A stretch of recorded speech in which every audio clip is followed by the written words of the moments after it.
learned about free electrons, we learned about electric potential and electric potential difference. Electric potential क्या है कि आपका electricity जो travel करती है, जो फ्लो करती है, वो कहाँ से कहाँ तक करती है, उन दो पॉइंट्स के बीच में कुछ इलेक्ट्रिक लेवल होता है जो इलेक्ट्रिक पोटेंशियल होता है.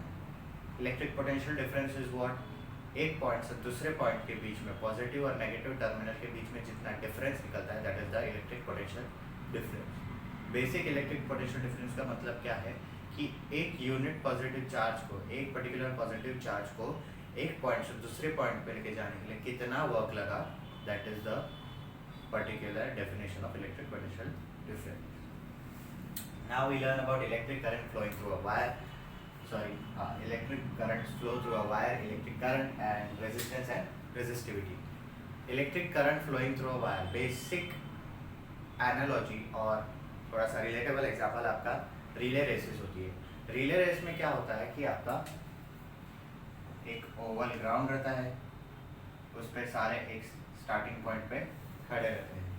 तो जब तक रेस शुरू नहीं होती तब तक इस पर्टिकुलर ग्राउंड पे सब लोग फ्रीली घूम रहे होते हैं. कोई इस डायरेक्शन में जा रहा होता है, कोई इस डायरेक्शन में जा रहा होता है, कोई सिर्फ खड़ा रहता है, कोई या तो फिर यहाँ पे रहता है, कोई इस पॉइंट पे रहता है, कोई इस पॉइंट पे रहता है, कोई बीच में घूमता रहता है. So this happens. पर जैसे ही रेस स्टार्ट होती है सब इस पर्टिकुलर डायरेक्शन में जाने लगते हैं. इस पर्टिकुलर डायरेक्शन में जाके यहाँ से घूम के यहाँ तक. फिर जब तक रेस खत्म नहीं होती ये पूरा टू एंड फ्रो मोशन चलता रहता है. Same happens with electric current flowing through a wire. Just assume a rough figure कि यहाँ पे आपकी बैटरी है, ये आपका वायर कनेक्शन है और ये एक जूम वर्जन है आपके वायर का. यहाँ पे आपके इलेक्ट्रॉन्स हैं जो फ्रीली घूम रहे हैं.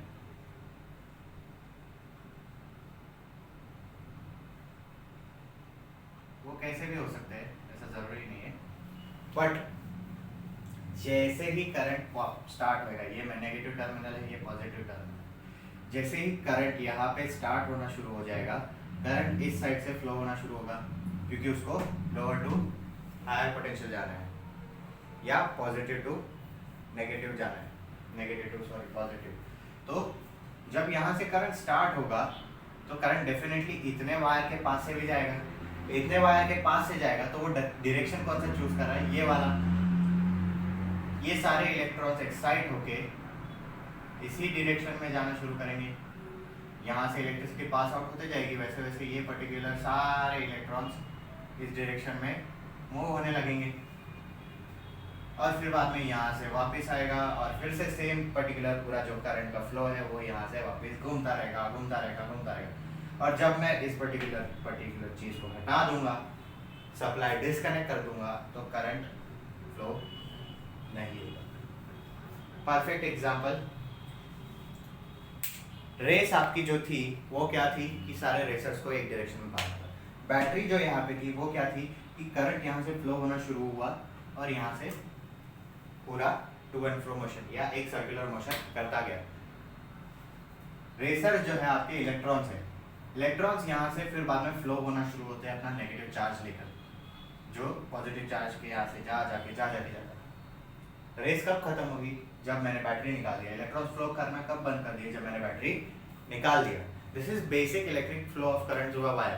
कि समझो अगर ये मेटेलिक कंडक्टर था, ये मेटेलिक वायर जो था आपका, कॉपर का हो, एल्यूमिनियम का हो, सिल्वर का हो, तो यहाँ के इलेक्ट्रॉन्स एक्साइट हुए, वो उनको पुश किए. यहाँ के इलेक्ट्रॉन्स एक्साइट किए, इसको पुश किए. यहाँ के इलेक्ट्रॉन्स एक्साइट किए, इसको पुश किए.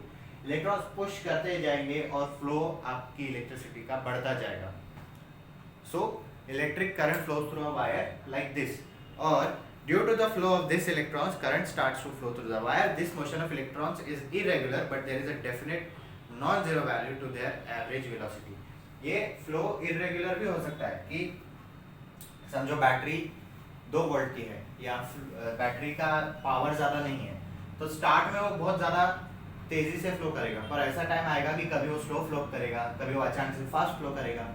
जो आपको घर में फ्लक्चुएशन आता है ना वोल्टेज का, ये लाइट कभी डिम होने लगती है, कभी बहुत ज़्यादा जलती है.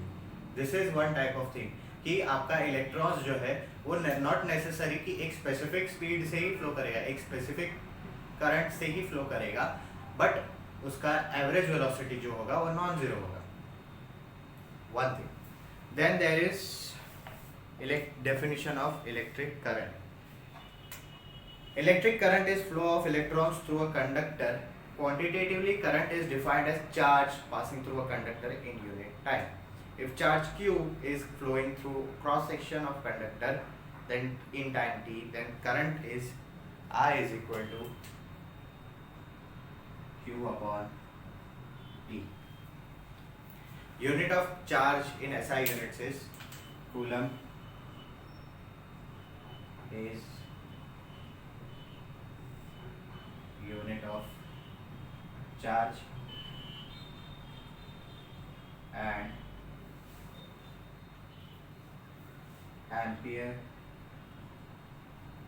or A is unit of current. What is basically electric current कि एक particular time में आपका उस वायर के थ्रू कितना चार्ज फ्लो हो रहा है, that is in one unit time how much particular charge flows through that cross section conductor is called electric current. Cross section is nothing but आपका वो एरिया होगा. आपका वायर सर्कुलर हो सकता है, आपका वायर स्क्वायर शेप का हो सकता है, या जो पैरेललोग्राम या क्यूबॉइड है जिसको बोलते हो आप लोग, दैट कैन बी. क्योंकि वायर ही हो सकता है और आपका कंडक्टर भी हो सकता है. आपका जो मेटल होता है वो भी इलेक्ट्रिसिटी कंडक्ट करता है. तो नॉट नेसेसरीली कि आपका मेटल अगर सिर्फ वायर होगा तो ही इलेक्ट्रिसिटी कंडक्ट करेगा. It can be of any shape. Ampere. 1 ampere current is said to be flow in a conductor if 1 coulomb charge flows through it every second. मतलब इसका बेसिक एग्जांपल क्या है कि I का क्या है, एम्पियर है unit. I stands for electric current. कि अगर 1 एम्पियर का डेफिनेशन क्या होगा कि एक पर्टिकुलर यूनिट चार्ज 1 सेकंड में जब फ्लो करेगी तो उसको 1 एम्पियर बोलेंगे. Electric current flowing through a cross section area of a conductor with some positive charge in a given unit time. And electric current 1 ampere कितना होगा, एक पर्टिकुलर चार्ज के बराबर जब वो 1 सेकेंड में फ्लो करेगा. Now we move to the next part, that is resistance and resistivity. Speaking about resistance, resistance is nothing but kind of hindrance, एक kind of इंटरफेरेंस जो इलेक्ट्रिक करंट्स के बीच में होती है. We learn that free electrons होते हैं. Free electrons एक लोअर एंड ऑफ पोटेंशियल से एक हायर एंड ऑफ पोटेंशियल तक ट्रैवल करते हैं एक पर्टिकुलर 2 पॉइंट्स के बीच. जब वो ट्रैवल करते हैं तो ऐसा भी होता है कि जो फ्री इलेक्ट्रॉन्स नहीं होते, जो एटम्स या आयंस जो होते हैं वो ट्रैवल नहीं करते, कुछ फ्री इलेक्ट्रॉन्स उनके पार्ट्स में टकराते हैं. डेफिनेटली ऐसा होता है. तो ये टकराना जो है वो इलेक्ट्रिसिटी के फ्लो को रोकता है. That is a hindrance, that is an obstacle between the flow of electrons. कि अगर आपका समझो ये वायर है जिसमें से ये नेगेटिव पोटेंशियल है, ये पॉजिटिव पोटेंशियल है, आपके इलेक्ट्रॉन्स इस डायरेक्शन में फ्लो कर रहे हैं. समझो ये एक इलेक्ट्रॉन, ये एक इलेक्ट्रॉन, ये एक इलेक्ट्रॉन, ये एक इलेक्ट्रॉन. इन दोनों के, इन चारों के फ्लो के बीच में कहीं पे एक ऐसा एटम होगा या एक ऐसा आयन होगा जो इसके और इसके बीच टकरा जाएगा, मतलब फ्लो ऑफ इलेक्ट्रिसिटी रोकेगा. इसका perfect example is nothing but आप जो कॉपर वायर यूज करते हो घर में, उसमें सबसे कम, उसमें ज़्यादा से कम रेसिस्टिविटी होती है, तो फ्लो ऑफ करंट प्रॉपर होता है. पर अगर आप वही चीज़ वुड के साथ लेने जाओगे तो क्या हो जाएगा, वुड इलेक्ट्रिसिटी कंडक्ट नहीं करता. तो वुड के साथ जो इलेक्ट्रॉन्स होते हैं, सपोज उसके पास फ्री इलेक्ट्रॉन्स है, पर प्रॉब्लम ये हो जाती है वुड के जो इलेक्ट्रॉन्स है उससे ज़्यादा उसके एटम्स और आयन्स है जो ट्रैवल नहीं करेंगे, तो वो इलेक्ट्रॉन आगे जाएगा ही नहीं. आपका एटम या आयन जो है वो आपके इलेक्ट्रॉन को ट्रैवल ही नहीं करने देगा, तो उसकी वजह से वुड में इलेक्ट्रिसिटी कंडक्ट ही नहीं होएगा. अगर वुड में फ्री इलेक्ट्रॉन भी हुआ पर उसके एटम्स और आयन्स इतने ज़्यादा हुए कि इलेक्ट्रिसिटी कंडक्ट नहीं करते, तो वो फ्री इलेक्ट्रॉन जो चार्ज अप हुआ है वो आगे ही नहीं जाएगा उनके टकराव की वजह से, तो वो इलेक्ट्रिसिटी कंडक्ट ही नहीं करेगा. That is a basic example of resistance. कि if there is hindrance, if there is resistance, resistance in basic English means to stop, to kind of curb the motion. कि आपका एक टाइम पे lower end से higher end तक जब current जा रहा है पर उसके बीच में प्रॉब्लम्स आ रही है, उसके बीच में करंट का फ्लो ब्रेक हो रहा है, that is nothing but resistance of that conductor. जितनी बार करंट ब्रेक होता है, जितना ज़्यादा फ्लो ऑफ इलेक्ट्रॉन्स ब्रेक होता है, उतना ज़्यादा उसका रेजिस्टेंस रहता है। आपका सबसे हाई रेजिस्टेंस बोल सकते हैं इस केस में वुड का है, सबसे कम रेजिस्टेंस कॉपर वायर का है, क्योंकि कॉपर वायर में फ्लो ऑफ इलेक्ट्रॉन्स मस्त हो रहा है, मतलब कॉपर वायर में फ्लो ऑफ इलेक्ट्रॉन्स ज़्यादा से ज़्यादा तेज़ी से हो रहा है, बट वुड के अंदर फ्लो फ्री इलेक्ट्रॉन ज़्यादा है नहीं, तो उसकी वजह से इलेक्ट्रिसिटी ज़्यादा जल्दी पास हो नहीं रही है। So this is resistance. I will just read it to you.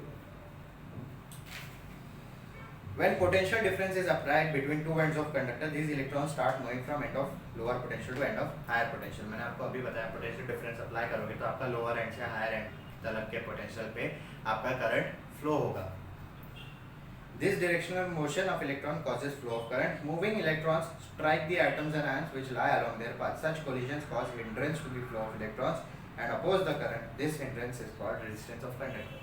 कि जब फ्री इलेक्ट्रॉन्स फ्लो होते रहते हो तो कुछ एटम्स और आयंस जो एक्साइट ही नहीं होते, जो फ्लो ही नहीं होते, उनसे कुछ इलेक्ट्रॉन्स टकरा जाते हैं, जिससे क्या होता है फ्लो करंट का जो फ्लो है वो अपोज करते हैं, तो उसकी वजह से फ्लो ऑफ करंट कम होता है, उसकी वजह से फ्लो ऑफ करंट में ऑब्स्टेकल या हिंड्रेंस आती है, उसकी वजह से उसको क्या बोलते हैं, उस फिनोमिनन को resistance.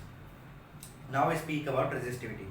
Resistivity at a given temperature, the resistance of conductor depends on its length, area of cross section and material it is made up of। कि अगर एक पर्टिकुलर टेम्परेचर पे डेफिनेटली रेजिस्टेंस अगर हो रही है तो रेजिस्टेंस उसके एरिया ऑफ क्रॉस सेक्शन पे, वायर कैसा है, कितना बड़ा है, उस पर भी डिपेंड करती है, वायर की लेंथ कितनी है उस पर डिपेंड करती है, और वायर किस चीज़ का बना हुआ है उस पर भी डिपेंड करती है। If the resistance of conductor is R, then R is, if R is the resistance of a conductor, then R is directly proportional to L। जितना कंडक्टर का लेंथ होगा, जितना लंबा कंडक्टर होगा, उतना ज़्यादा रेजिस्टिविटी होने के चांसेस है हर एक पॉइंट पे। One thing also R inversely proportional to 1/A, मतलब L stands for your length, A is area of cross section। Why area of cross section is inversely proportional, not directly proportional? कि आपका जो resistance का area है, आपका जो wire का area है, that depends a lot for resistance. आपकी रेजिस्टिविटी कंडक्ट करने पर उस एरिया का बहुत बड़ा हाथ रहता है, कि अगर उसका एरिया छोटा रहेगा तो डेफिनेटली उसमें जो इलेक्ट्रॉन्स रहेंगे वो कम रहेंगे, तो फिर बाद में फ्लो करते वक्त एटम्स आयंस को ज़्यादा स्ट्राइक करेंगे और एरिया रेजिस्टेंस का ज़्यादा होगी।